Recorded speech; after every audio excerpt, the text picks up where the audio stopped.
matters worse, the lawyer says the owners of the tenants at a condemned Aurora apartment building filing a class action lawsuit against the owners. They're demanding the building owners and management group get housing. Okay.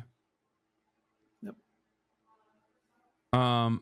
Okay. All right. Well, you're on stream. You're on screen. You're on stream. Right.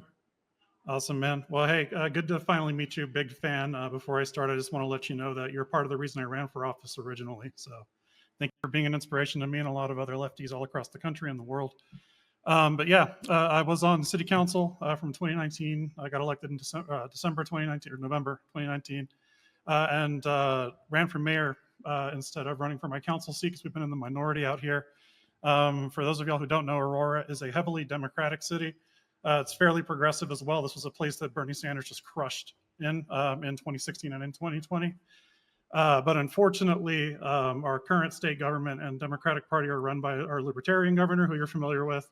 They don't really care for the left, so they consistently divest in Aurora. So we end up with these weird fascists like Daniel Jurinsky on our city council, because it's just the weirdest and most reactionary people who end up running for office that end up winning out here. So basically, last year, I worked with the East Colfax Community Collective and Unidos por una Nueva Economía, UNE, United for a New Economy, to go after slumlords in our city, because it's been a huge issue.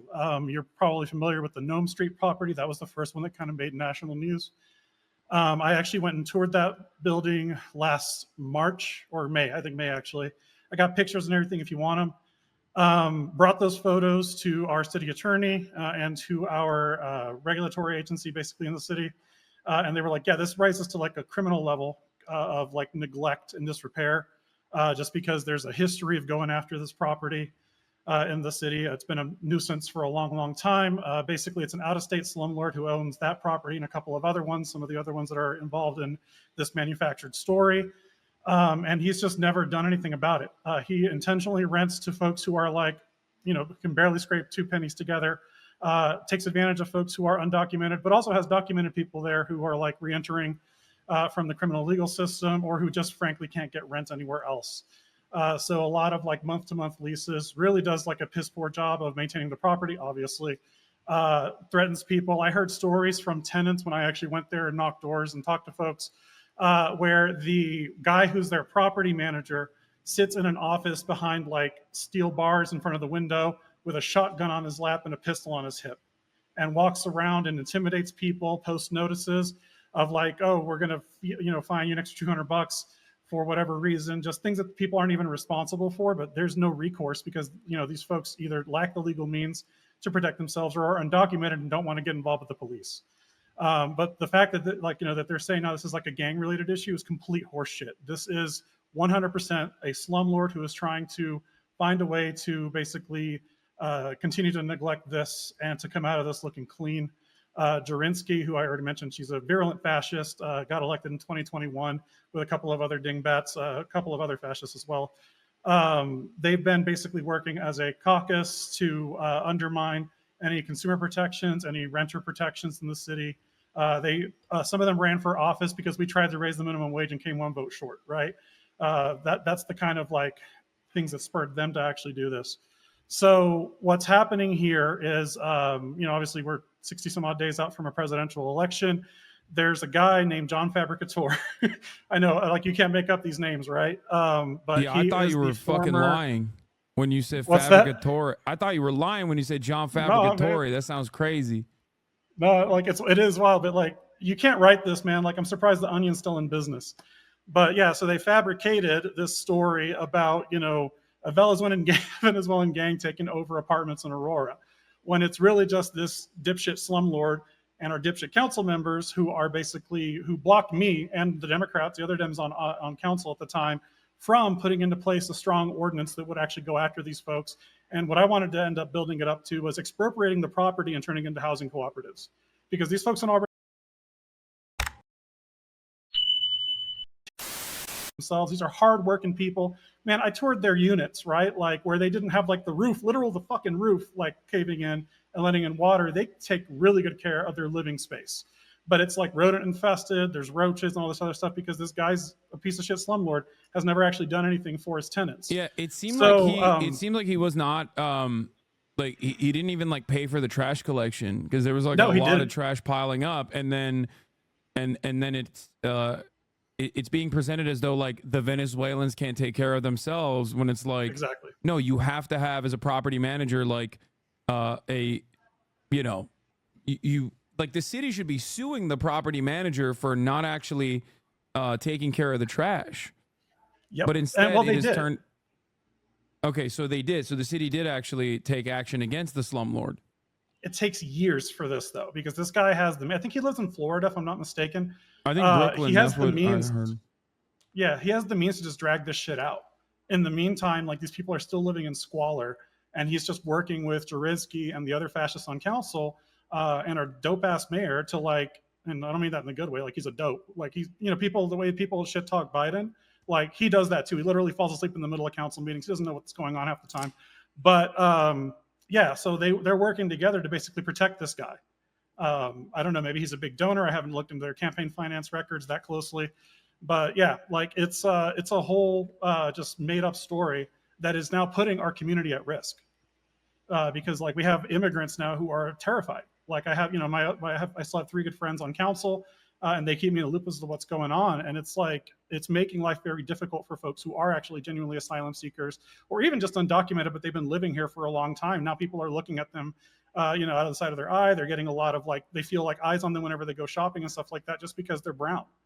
So it's creating this whole mess. And this is all because this guy wants to run for Congress against Jason Crow, who he's the guy that defeated our now current mayor back in 2018. I think you know who Crow is.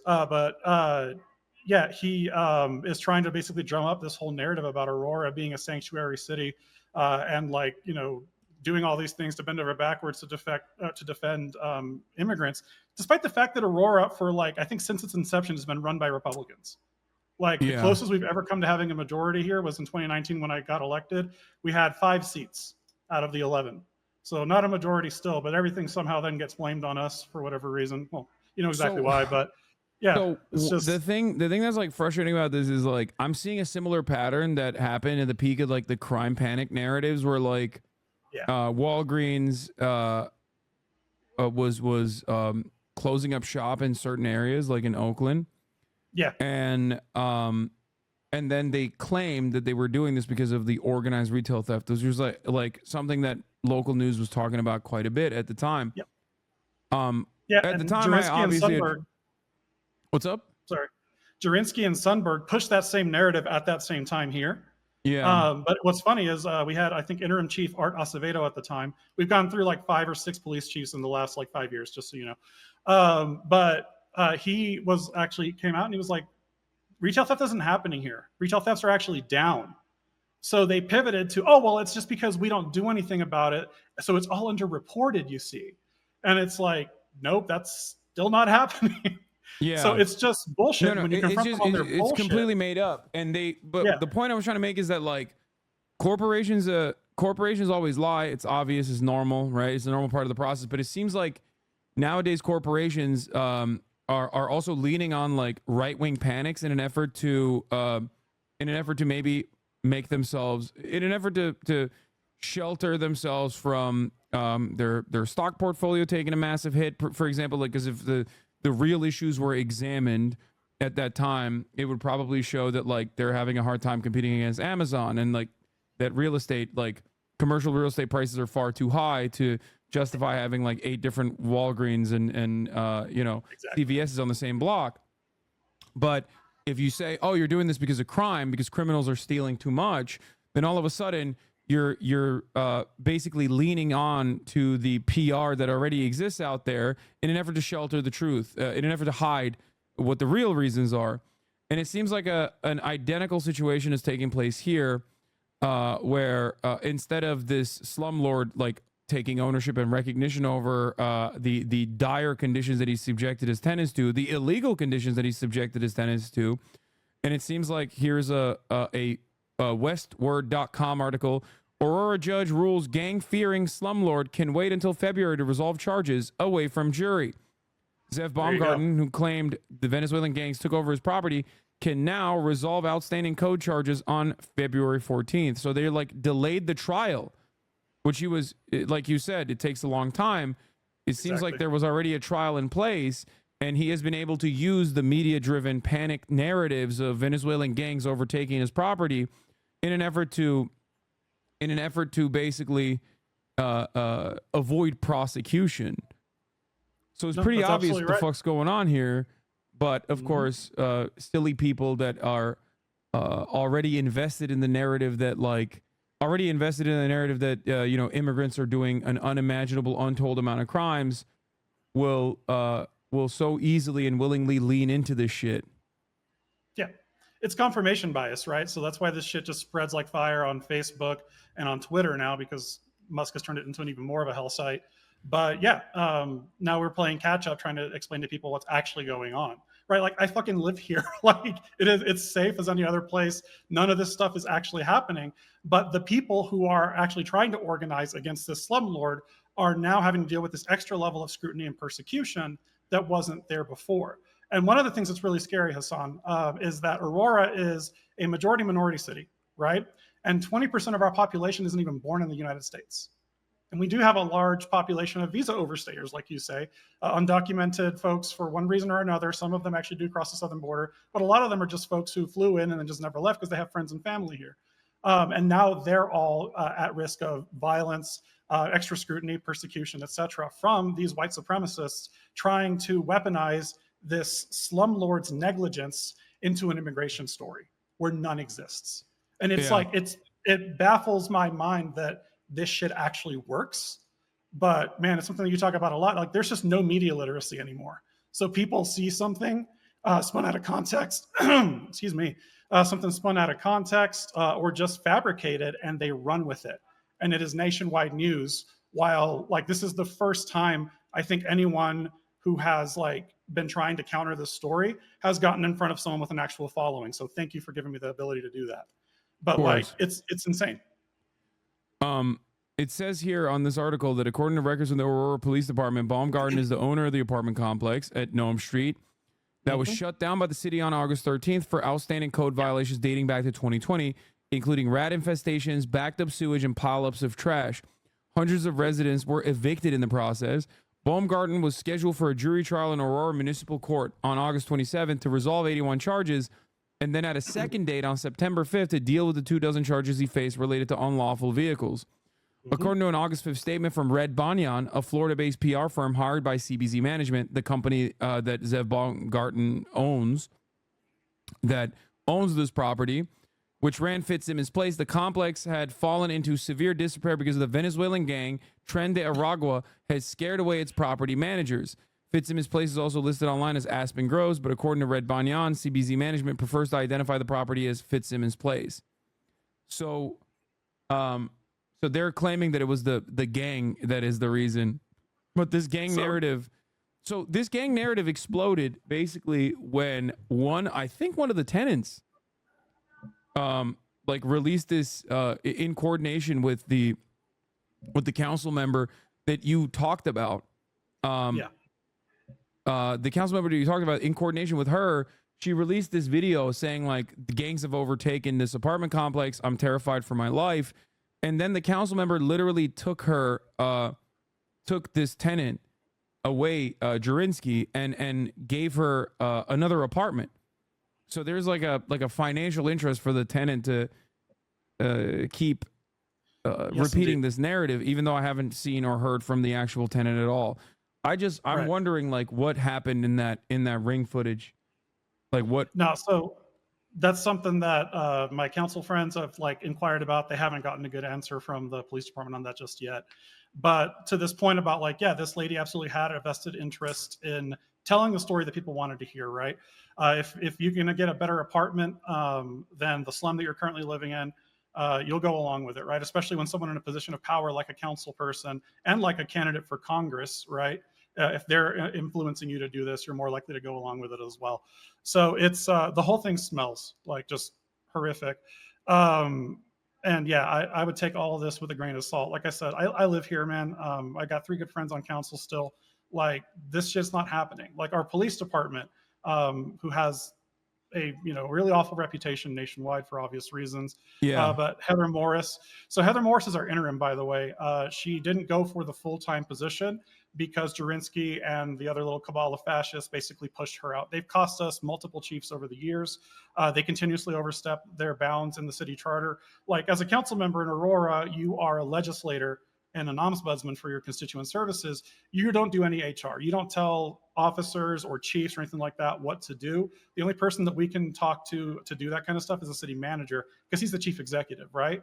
Well, they've basically thrown the city charter into the trash. I actually tried to censure Jurinsky when she first got onto council, because immediately after getting on, she called for basically the chief to be fired, and for her, or as an act of good faith, to fire her deputy, because she was trying to get her buddy basically made chief or deputy chief in the department. There's a whole another level of corruption here that isn't directly tied into this broader story around immigration.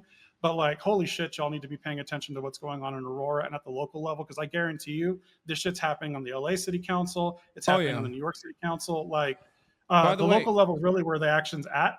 Like, federal gets all the airplay and all the play and all that. But like, if y'all are talking about like good quality housing, real economic opportunity and stuff like that, that actually happens at the local level. That's where all the land use decisions are made. That's where the housing permits go through and all that stuff. So transportation, I know we got a lot of public transit enjoyers in the community. So yeah, please pay more attention to the local level, chat more generally speaking. But yeah, this shit with the Aurora City Council and the immigration stuff, it's all bullshit. Yeah, and I'm reading here, it says CBC Management, a company registered Baumgarten as a property manager for Fitzsimmons Place, along with 10 other properties across New York and Colorado, according to his website. 4 CBC Management properties in Aurora have outstanding code violations. I guess the Venezuelan gangs have also overtaken those other ones as well. Oh, brother, not only that, they were here 2 years ago, so they're time-traveling Venezuelan gangs, right? Yeah. So like, TDA is that much more dangerous than the outstanding violations have been happening since 2020, not 4 years ago. No, it's been happening for even longer than that, it seems. That's true. They've overtaken the management, just CBZ management, by the way, nothing else. Like, only CBZ management properties across Aurora, it seems. And it certainly can't have anything to do with a fucking slumlord. It's probably, you're right, time traveling Venezuelans and residents. Aurora, so the code violations happen, Aurora says, and residents from its properties in other parts of the metro area have complained about neglect as well. Yep. On August 13th, the same day as the mass eviction from the Nome Street complex, an Aurora Municipal Court judge granted an unopposed motion to vacate Baumgarten's jury trial, which pushed both court dates to a pretrial conference on February 14th, according to court documents. That pretrial conference will give Baumgarten and his lawyers a chance to resolve the charges with Aurora's prosecutors instead of in front of a jury. However, the case could still go to trial if neither party can agree on a resolution. Baumgarten also waived his rights to a speedy trial, according to court documents. And you're saying that there is potentially a connection between the Councilmember Jurinsky and CBZ management. Yeah, I always follow the money with this stuff. So yeah, our campaign, we passed campaign finance reform back in 2020. And I think that the new portal went up in 2021. So if anyone wants to go do some snooping, you should be able to see the 2021 campaign contribution filings. And all the way up to present day in case there might have come later. But yeah, like, this is I don't believe in coincidences. Like, this seems way too organized. It's tying into a Republican congressional campaign and directly buying into Trump's anti-immigration rhetoric and the broader fascist movement that we see in the United States. Like, he fucking mentioned it in that thing, the interview that you watched a little earlier, right? So I don't believe in coincidences, especially when it comes to politics. This all seems orchestrated from the top down to me. Okay, well, thank you so much for coming on. Yeah, you bet, man. Thank you for the great work you do. Yeah, ditto, vice versa. All right, have a good one. Take care, man. Bye. All right, bye.